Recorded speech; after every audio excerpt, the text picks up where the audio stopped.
어떻게 추석 명절 잘 지내셨습니까? 엊그저께 체중계에 한번 올라갔어요, 제가. 그 연초보다 한동안 체중계에 안 올라갔다가 몸이 좀 부은 것 같아서 설마 하고 올라갔는데 5kg가 쪘어요. 정말 깜짝 놀랐어요.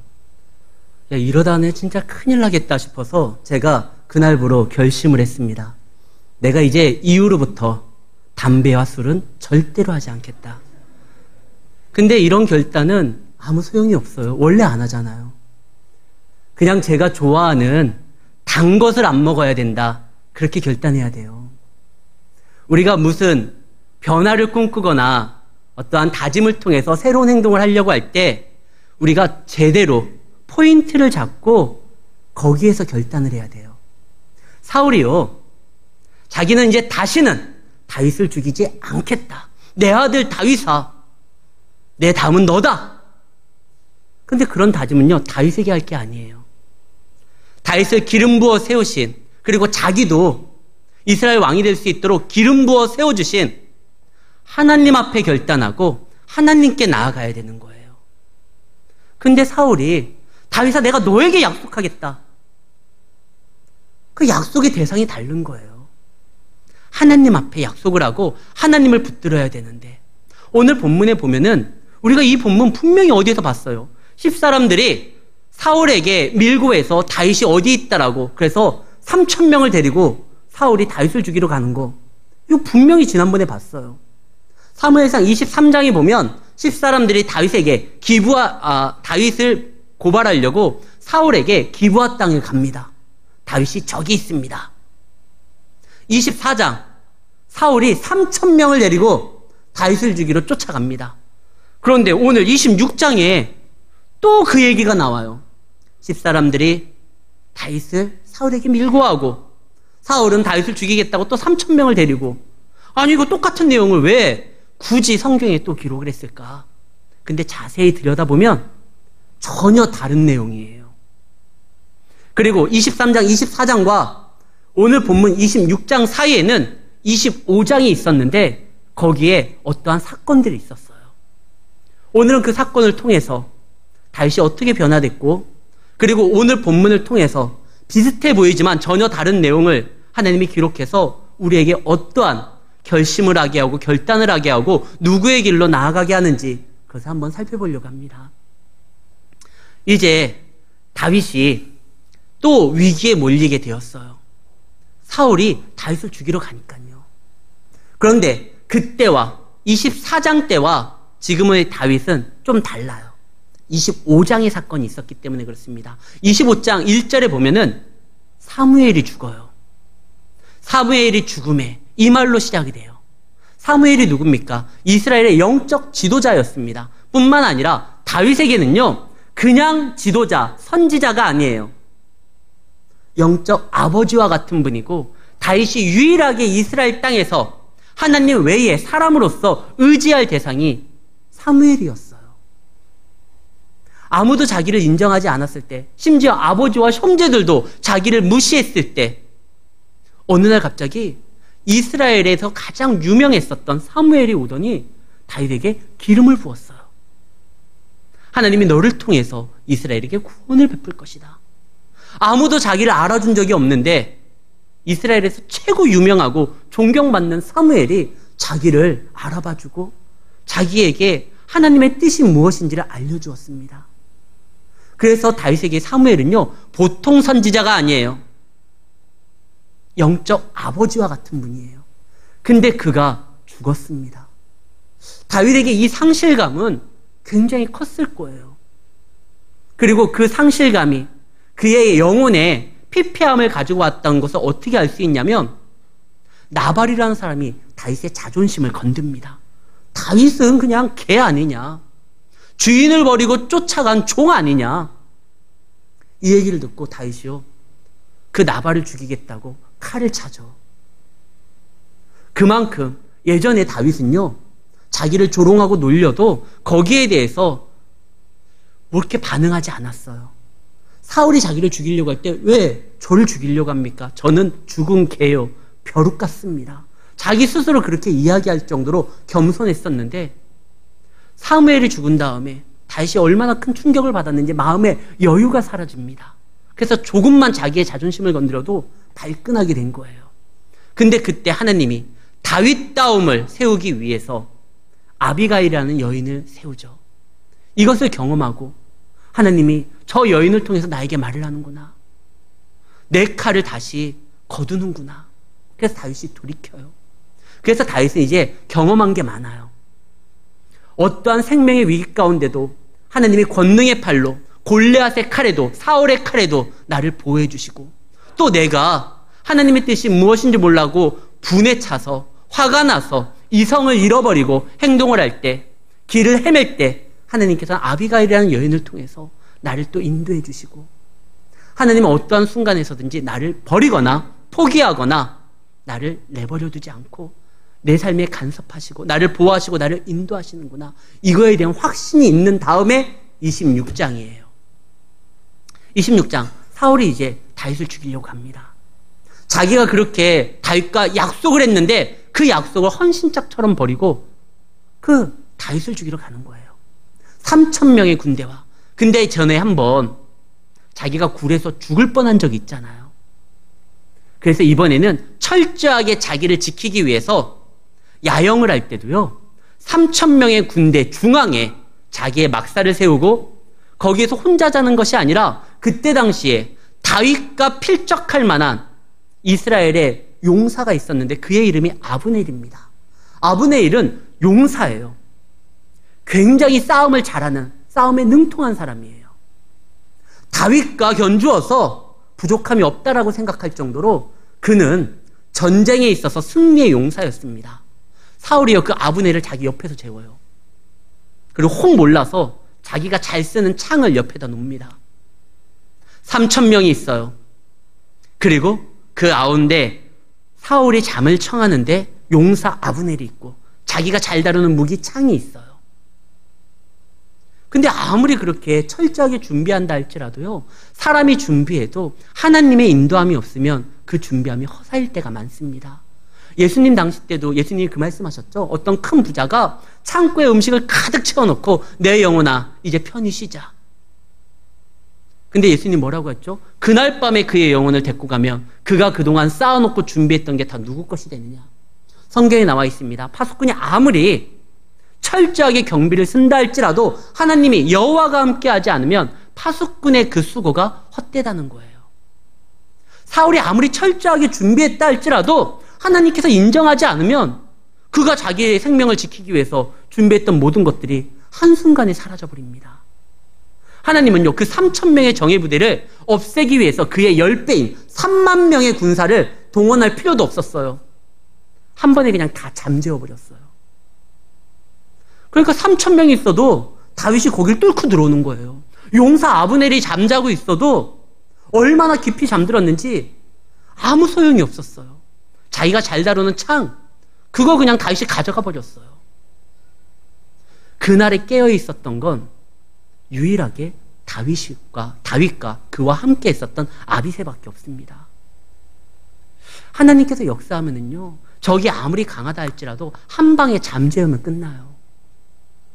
우리의 길을 하나님은 분명하게 인도해줘요. 지금 사울은요 어떻게 움직이느냐? 감으로 움직여요. 느낌으로 움직여요. 정보와 소문을 통해서 자기 나름대로 머리로 해석한 다음에 그런 다음에 움직여요. 그러나 다윗은요 하나님의 인도함이 있고 하나님의 동행하심이 있고 하나님의 역사하심이 있고 그리고 하나님이 그에게 그동안 경험케 했었던 믿음의 어떠한 쌓인 유산들을 통해서 다윗은요 말씀을 통해 하나님이 자기에게 주신 약속을 통해 세상을 해석을 합니다. 그러니까 다른 거예요. 사울은 감으로 움직여요. 도박하는 사람들이 얻어 걸리면 대박이에요. 그러나 그러지 않으면 많은 경우의 수에 쪽박을 찰 경우가 많죠. 인생은 도박하듯이 움직이면 안 됩니다. 그런데 사울은 그렇게 움직였어요. 자기의 머리로 자기가 알고 있는 정보와 소문을 가지고 자기의 느낌상 다윗이 어디 있다라는 소문만 들었지 정확히 어디 있는지를 몰라요. 자기 진중에 그날 밤에 들어왔는데도 몰라요. 그러나 다윗은 알아요. 하나님이 나를 어떻게 세울지에 대해서 왕으로서 분명히 세우는데 하나님께서 나를 그때까지 보호하시고 지켜주신다는 것을 알아요. 그래서 다윗이 그 확신 가운데 사울의 진영에 들어갑니다.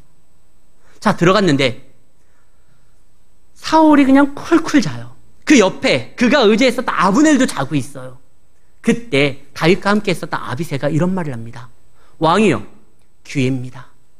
다윗이여, 이거 기회입니다. 여호와께서 당신의 원수를 당신 손에 붙였습니다.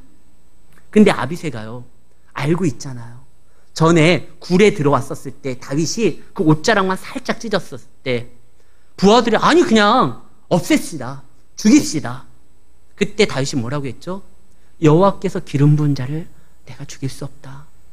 그리고 이것이 나의 고난이 아니라 훈련의 과정이기 때문에 하나님의 손길을 내가 느끼면서 움직이는데 내가 그를 칠 수 없다.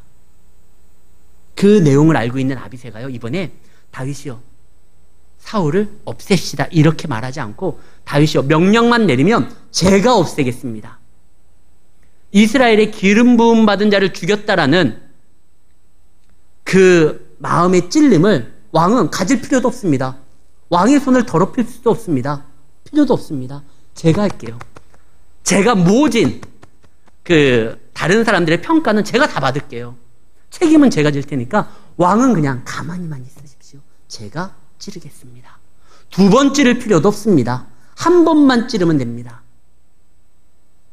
일을 할 때 이런 아비새 같은 사람이 옆에 있으면 참 편할 것 같아요. 목사님 책임은 제가 다 질게요. 목사님은 그냥 가만히만 계세요. 모든 책임, 날라오는 화살 제가 다 받을게요. 제가 행동할 테니까 제가 책임지겠습니다. 옆에 이런 사람이 있으면 참 편할 것 같아요. 여러분들 주변에도 아니 권사님, 집사님, 장로님 그냥 가만히 계세요. 제가 할게요. 참 좋을 것 같아요. 근데 다윗이요, 아니 막아요. 다윗은 그날 사울을 죽이러 들어간 게 아니에요. 기름 부음 받은 자를 죽이려고 작정하고 들어간 게 아니에요. 아비새의 이 말은요, 다윗에게 또 시험이었어요. 기회가 아니라 무서운 시험이에요. 그때 당시에 내가 안 죽이겠다고, 기름 부음 받은 자는 하나님께서 알아서 하실 거라고 결단했는데 또 반복된 시험이 와요. 정말 없애버릴까? 시험은요, 단회적이지 않습니다. 한 번으로서 그치지 않아요. 우리가 주님을 만나는 그날에 갈 때까지 계속적으로 시험은 옵니다. 예수님도 그래요. 예수님을 보면은요, 광야에서 그 사단이 예수님을 시험할 때 한 번 하나요? 3번 해요. 그러면 3번의 시험에서 예수님이 말씀으로 승리합니다. 사람이 떡으로 살 것 아니요, 네 하나님을 시험하지 말라. 오직 여호와만을 경외할 것이다. 말씀으로 그것을 다 물리쳐요. 사단이 떠나요. 그리고 다시는 안 오나요? 또 와요. 예수님이 십자가에 질 거에 대해서 이야기할 때 이번엔 사단이 베드로에게 붙어가지고 예수님을 시험합니다. 예수님 절대 십자가 지면 안 됩니다. 그때 예수님이 뭐라고 말씀하십니까? 사단아, 내 뒤로 물러가라. 그때 베드로가 예수님을 위하는 척하면서 이야기했지만 굉장히 큰 시험이에요. 십자가를 못 지게 하잖아요. 지금 아비새가 왕이요, 제가 하겠습니다. 손에 더러운 건 제가 묻히겠습니다.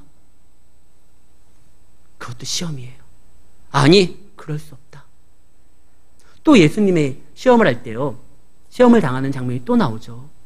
계속적으로 나와요. 성경에 보면 예수님이 십자가를 못 갈 수 있도록 성경에 굉장히 큰 이적과 기적이 등장을 하는데 마태, 마가, 누가, 요한 모든 복음서에 동시에 등장하는 이적이 있습니다. 그것이 바로 오병이어예요. 오병이어 사건은 굉장히 큰 사건이고 의미가 있습니다. 빈들에서 양식이 없는 곳에서 예수님께서 사람은 떡으로 살 거다니요, 하나님의 말씀으로 산다라는 그 구약의 가르침이 오늘날 이어진다라는 것을 분명히 보여주고, 예수님 자신이 뭐라고 했죠? 내 자신이 생명의 떡이라고 그랬어요. 예수님의 말씀을 듣고 의지하면서 나아갈 때 하나님께서 그의 삶을 지켜주시고 인도한다라는 걸 보여주는 사건이 오병이어 사건이에요. 그런데 백성들은 오해하고 그렇게 해석하지 아니하고, 야, 저 사람이 임금되면 우리가 먹을 것은 해결되겠구나. 그래서 예수님은 임금 삼으려고 했습니다. 요한복음 6장입니다. 그러므로 예수께서 그들이 와서 자기를 억지로 잡아서 임금 삼으려는 줄 알고 다시 혼자 산으로 올라가셨어요. 성경에 보면은 예수님이 산에 올라갈 때는 항상 목적이 똑같아요. 기도하기 위함이에요. 지금 이것이 굉장히 무서운 시험이었어요. 예수님은 어떻게 만왕의 왕이 되죠? 죽으시고 부활하셔서 하나님이 직접 만왕의 왕, 왕중왕으로 세웁니다. 근데 백성들이 이 사단의 시험과 똑같은 거거든요. 나에게 절하면 이 천하만국을 너에게 주겠다. 예수님 십자가 질 필요 없이 우리가 당신을 왕으로 세우겠습니다. 이것이 무서운 시험이라고 예수님이 판단했기 때문에 산으로 올라가서 기도하신 겁니다. 시험은요, 유혹은요, 주님 오시는 날까지 계속적으로 와요. 그때 우리가 정말 정신 차리고 바르게 목적을 세우고 움직이지 않으면 우리는 휩쓸릴 수도 있고 헤맬 수도 있습니다. 아비새가 자기를 위하는 것처럼 이야기를 했었을 때 다윗이 분명히 말을 합니다. 아니, 기름 부은 자들 내가 죽일 수 없다. 그냥 요거만 챙기자. 창하고 물병만 챙기고 가요. 아니, 창이 그렇게 갖고 싶었나? 아니, 텀블러가 없어서, 이 머그컵이 없어서, 물병이 없어서 그 생명을 걸고 진중에 들어가서 사울 왕의 그 물병을 하나 가지고 왔을까? 도대체 왜 간 걸까요? 다윗이 진중에 간 이유는 딱 하나예요. 이거 한번 짚고 넘어가야 되겠다는 겁니다. 지금요, 사울이 다윗을 계속 죽이려고 그래요. 그래서 다윗이 도망을 당합니다. 그런데 우리가 잘 알고 있는 예수님의 가르침이 있죠. 오른뺨을 맞으면 왼뺨도 돼야 된다고 했어요. 이 말은 그냥 누가 너 때리면 찍소리 말고 그냥 맞아라. 순둥이처럼 그냥 세상의 밥이 되어서 맞고 얻어맞고 터져더라도 반항하지 말아라. 예수님이 그런 말씀으로 준 말씀이 아니에요. 오른뺨을 치면 보통 사람들이 어떡하죠? 그냥 양뺨을 다 때리고 다리 몽둥이를 부러뜨려야지만 속이 풀리는 게 이게 일반적인 사람들의 행동이에요. 누가 뺨을 때리면 뺨만 때리는 게 아니에요. 목까지도 쪼이는 거예요. 근데 예수님은 뺨을 맞으면 다른 뺨을 대라는 거예요. 이것은 너희들이 모르는 삶의 방식이 있고 너희들이 모르는 세상이 있고 나라가 있고 역사가 있다는 걸 보여주라는 거예요. 예수님께서 오늘 아까 우리가 봉독했었던 교동문에 보면 뭐라고 되어 있습니까? 그 땅에 하나님께서 심판하러 오시겠다라고 분명히 말씀하셨어요. 그냥 뺨 맞고 얻어 터지고 세상의 밥이 되어가지고 그렇게 살아가라, 이게 아니에요. 물론 예수님이 십자가를 질 때 침을 뱉고 그를 매질냈던 그들에게 예수님이 상대하지 않습니다. 그럼 왜 그런 줄 아십니까? 구원을 이루어야지만 생명을 그들에게 줄 수 있기 때문에 그들과 싸우려고 한 게 아니라 그들을 위해서 십자가를 진 거예요. 우리가 아이를 출산할 때요, 내 뱃속에 있는 아이에게 동의를 얻어가지고 그 아이를 설득시켜서 그 아이의 어떤 의견을 방영해서 출산하는 게 아니잖아요. 생명을 출산할 때는 엄마의 판단과 사랑으로, 결심으로 아이를 출산하는 겁니다. 예수님께서 지금 세상 사람들이 아무것도 모르니까 오죽하면 예수님이 뭐라고 합니까? 하나님, 저들의 죄를 용서해 주세요. 무슨 짓 하는지를 몰라요.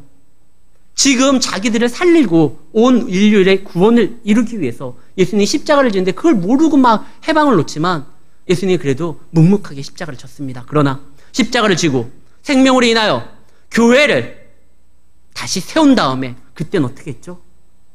그때는 예수님께서요, 분명히 모든 행동에 대해서 판단하시고 심판하십니다. 교회를 가장 심하게 박혀 있었던 인물이 바로 사도 바울입니다. 그때 예수님께서 그래, 내가 세운 교회의 성도들아, 세상에 얻어 터져도 침묵하고 가만히 있어, 이러지 않아요. 예수님이 직접 사도 바울에게 나타나잖아요. 그의 눈이 멀게 만듭니다. 당신은 누굽니까? 나는 네가 핍박하는 예수다. 언제 예수님을 핍박했죠? 예수님의 몸된 교회를 핍박했던 거 예수님이 가만히 보지 않았어요. 오른뺨을 치면 왼뺨을 대라는 건 저들에게 다른 세상이 있고 다른 나라가 있다는 걸 보여주라는 거예요. 근데 아무리 맞아도요, 저들이 변하지를 않아요. 그때는 한번 짚고 넘어가야 됩니다. 무엇이 잘못됐는지 알려줘야 돼요. 우리는요, 순둥이가 아니라 세상의 밥이 아니라 세상이 우리 밥이에요.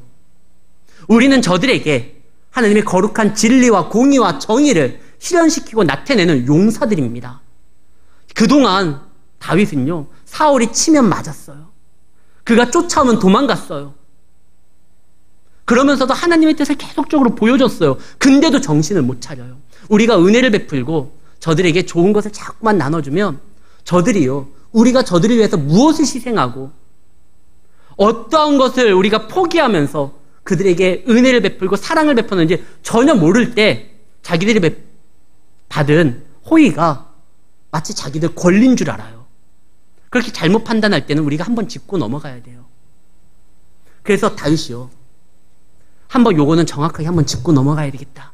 그래서 사울이 가장 안전하다고 생각하는 그 군사들 사이에 진을 치고 용사를 옆에 두고 잡는 그날의 밤에 가가지고요, 그의 생명에 그 의지하는 대상들을 한 번에 다 가져가요.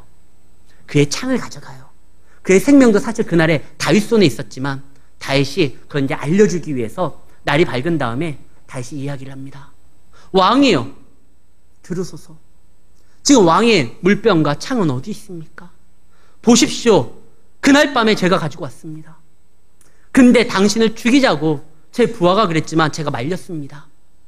왜? 당신은 기름 부음 받은 자니까요. 그러면 다시 말해서 뭐죠? 자기도 기름 부음 받았잖아요. 기름 부음 받은 자를 함부로 치면 안 됩니다. 하나님의 뜻이 있는 사람이니까요. 내가 당신을 선대한 것처럼 당신도 나를 선대해야 될 거 아닙니까? 그리고 지금 하나님의 뜻을 거역하고 당신은 지금 의지할 대상을 잘못 보고 있습니다. 그러면서 아브넬에게 혼내요. 아브넬아, 네가 용사인데 어떻게 그날 밤에 왕을 지키지 못하고 잠을 자고 있느냐. 이 아브넬을 혼내는 건 다윗이 우회적으로 왕에게 책망하는 거예요. 왕이요, 용사 의지하지 마세요. 소문 듣고 움직이지 마세요. 그 군대를 의지하지 마세요. 당신이 의지해야 될 자는 하나님이며 당신이 들어야 될 말씀은 소문이 아니라 하나님의 정확한 무어한 말씀입니다. 이 말을 해주는 거예요, 지금 다윗이. 다윗이 그 말을 하고 싶어서 그 진중에 들어가가지고 창을 가지고 나온 겁니다. 한번 목숨을 걸면서, 그러나 목숨을 걸 때도 다윗은 확신했어요. 하나님이 나를 분명 보여줄 거야. 왜? 그동안 그가 쌓았었던 경험들이 있잖아요. 사자와 곰의 발톱에서도, 골리앗의 칼에서도, 사울의 칼에서도, 블레셋의 창에서도, 그리고 자기가 헤맬 때는 분명히 길을 보여주시는 사무엘을 보내줄 때가 있고, 갓선지자를 보내줄 때 있고, 아비가일을 보내줄 때가 있고, 하나님은 내 삶을 간섭하시고 인도하시니까 분명히 하나님께서 역사해 주실 거야. 보십시오. 그 하나님을 의지했던 저는 지금 당신 앞에 섰고, 당신은 지금 생명이 한번 끊어질 뻔한 위기 가운데 놓였던 거 아닙니까? 왕이요, 저 용사 의지하지 마세요. 소문 듣고 움직이지 마세요. 하나님을 의지하십시오. 지금 다윗이 그 말하는 거예요. 그 말을 해주기 위해서 정말 정신 못 차리고 그동안 자기가 사울 왕을 위해서 헌신만 하고 그가 공격할 때 피해만 다녔지만, 그것이 자기가 힘이 없어서 그런 것이 아니라, 자기가 배알이 없어서 그런 게 아니라 하나님의 때가 아니고 하나님의 뜻을 존중하기 때문에 제가 그런 거라는 거. 당신 정신 못 차리니까 이번엔 제가 좀 짚고 넘어가야 되겠습니다. 그래서 얘기하는 겁니다. 아비새가 왕이여 제가 찌르겠습니다 할 때도 다윗이 말렸었던 건 분명한 하나님의 인도를 경험했기 때문에 그래요. 그래서 우리가 그 찬양 알잖아요. 내 영혼이 확정되고 확정되어 싸우니 믿음에 눈들어 주를 바라봅니다. 이거 시편 57편 그 말씀을 곡을 붙여가지고 이 찬양한 곳인데, 원래 그 말씀에는 내 영혼이 아니라 내 마음이에요. 내 마음이 확정되고 확정되어 싸우니. 하나님, 지금 아비새가 저를 충동질합니다. 이것이 유혹인 줄 압니다. 저로 하여금 다시 이겨내게 해주십시오.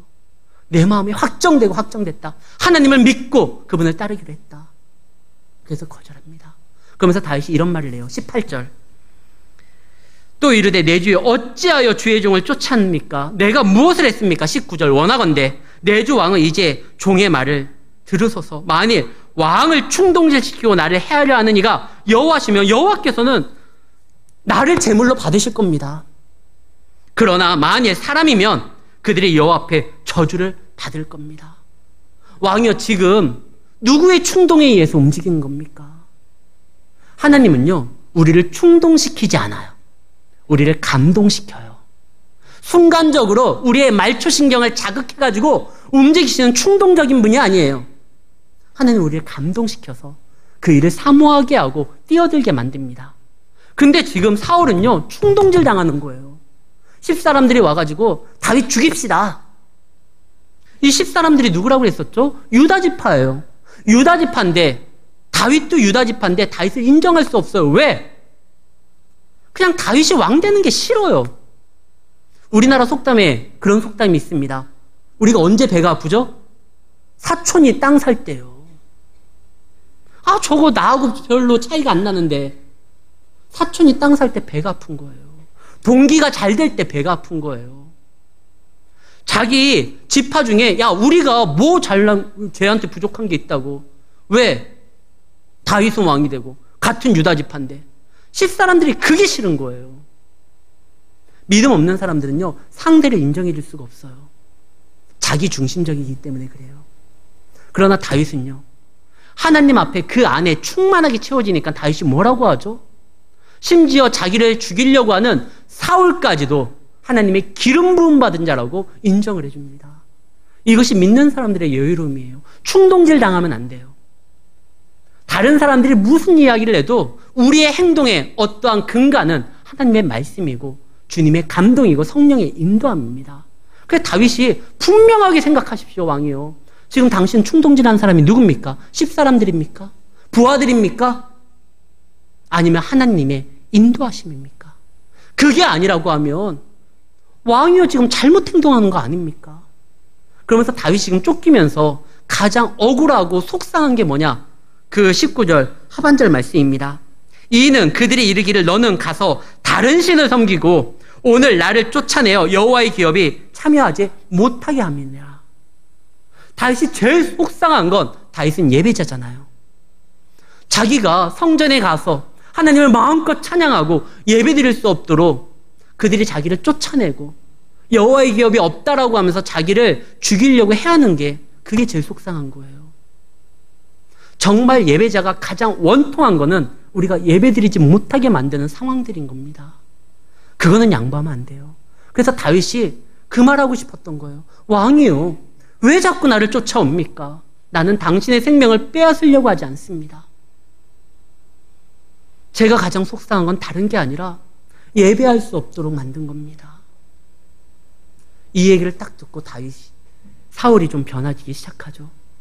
내 아들 또 다윗아, 내가 잘못했구나. 사울이 그 말을 듣고요, 25절 말씀, 사울이 다윗에게 이르되 내 아들 다윗아, 네게 복이 있을지로다. 네가 큰 일을 행하겠고 반드시 승리를 얻으리라 하니라. 여기까지는 참 좋아요. 그러면 다윗의 길이 옳다라는 걸 알았으면 다윗의 길로 따라갔어야 되는데 다윗은 자기 길로 가고 사울은 자기 곳으로 가버려요. 이게 문제예요. 순간적인 충동으로 인하여, 감동으로 인하여 다윗이 이렇게 자기에게 선대하고 자기에게 하나님의 말씀을 분명히 깨닫게 해주니까 사울이 정신 차린 것처럼 보였어요. 그러나 그것이 자기 신앙의 고백으로 나온 이야기가 아니기 때문에 사울은 또다시 흩어지게 됩니다. 우리가 약주를 좀 하시는 분들 연초되면 그 말을 하잖아요. 내가 올해는 반드시 술을 끊겠다. 만약에 술을 못 끊으면 내가 당신 아들이다. 내가 개다. 우리 주변에 아들 많이 생겼잖아요. 개된 분들 많이 보잖아요. 그분들은 막 다짐을 합니다. 순간 내가 결심하겠어. 근데 그 결심이요, 자기의 의지와 생각에만 묶이면 금방 넘어지게 돼요. 흔들리지 않는 바위에 묶어야 돼요. 진리의 말씀 태산 같은 하나님에게 묶어야 돼요. 하나님, 다윗은요 그랬기 때문에 어떠한 순간에서든지 하나님을 붙들었는데 사울은 정신이 돌아올 때가 있어요. 악신에 쌓였다가도 여호와를 찬양하는 그 찬양 가운데 있으면 정신 돌아와요. 선지자들 무리 있으면 정신 돌아와요. 다윗이 자기를 살린다고 하면 정신 돌아와요. 근데 또 다시 돌아가요. 왜? 진리의 길로 안 가니까요. 자기 있는 곳으로 다시 가요. 또 거기에서 그 무리들과 섞여서 움직여요. 그러니까 문제입니다. 사랑하는 성도 여러분, 성도가 살 수 있는 길은 의의 길로 나아갈 때 함께하는 그런 동역자들이 있으면 큰 도움이 되고, 다른 것이 아니라 주님의 길로 가야 돼요. 주님께서 원하시고 뜻하시고 주님의 약속이 있는 길로 가야 돼요. 주님의 보호하심이 있는 길로 가야 돼요. 비록 그 길에 험한 것이 있다 할지라도 그 험한 것도 능히 하나님의 뜻 가운데 변화시킬 수 있는 그분 가운데 가야 돼요. 그러면 문제 안 돼요. 좋아 보이는 곳에 가는 것이 아니라 진리가 있는 곳에 가는 겁니다. 그 진리가 있는 곳은 좁고 험하고 우리가 보기에, 세상 사람들이 보기에 무시하는 길일 수가 있어요. 그러나 주님이 있는 길이에요. 그 길을 바라볼 땐 어떤 환란이 오도 우리가 이겨낼 수 있습니다. 문제가 있을 때 문제를 바라보지 마십시오. 그 문제에 빠질 수밖에 없어요. 해답을 바라봐야 되는 거예요. 베드로가 그때 그랬잖아요. 베드로가 예수님만을 바라보고 풍랑을 잠잠케 하실 수 있는 그 주님이 오라고 할 때 주님을 바라볼 땐 빠지지 않았어요. 근데 그가 순간 성남 파도를 바라봤을 때, 그거 바라봤을 때 그때 빠졌던 거예요. 우리가 인생의 많은 길에 다른 걸 바라보는 것이 아닙니다. 다윗은요, 자기를 생명을 해하려는 수많은 원수들이 있었지만 그때마다 도우시는 하나님의 손길을 경험하고 그것을 알기 때문에 이젠 더 큰 일을 막 행하려고 하는 거예요. 이제는 내가, 예전에는 믿음이 없을 땐 주어진 상황에서 우리가 선택할 수밖에 없지만 아둘람굴에는 그냥 들어왔잖아요. 사울이 죽일까 말까 선택해야 돼요. 근데 지금은요, 26장은요, 수많은 경험을 통해서 이제 다윗이 더 큰 일을 행하려고 하는 거예요. 자기가 어쩔 수 없는 상황에서 선택하는 것이 아니라 자기가 그 상황을 이제 만드는 거예요. 주님을 의지해서 진중에 들어가서 이제 어떻게 판단해야 될지. 신앙이 자라면은요, 교회가 더욱더 성장하면 늘 놓여진 상황에서 선택만 하는 것이 아니라 이제는 환경을, 상황을, 우리가 큰 거룩한 물질기를 하나님 안에서 개척해 나아가야 돼요. 이제 다윗이 그러기 시작합니다. 한층 더 성숙해진 거예요. 이제는 상황만 바라보고 어떻게 할까 판단하는 것이 아니라 이제 그 상황 자체를 하나님의 인도함 따라 조성할 수 있고 그 큰 물줄기를 이제는 자기가 이끌 수도 있게 되는 겁니다. 사랑하는 성도 여러분, 하나님의 길을 쫓았던 그 다윗의 길에는 하나님의 은혜가 있습니다. 우리 성도님들도 그 길을 가기를 원해요. 그동안 우리에게 부어주셨던 하나님의 은혜를 한번 받은 은혜를 헤아려 보십시오.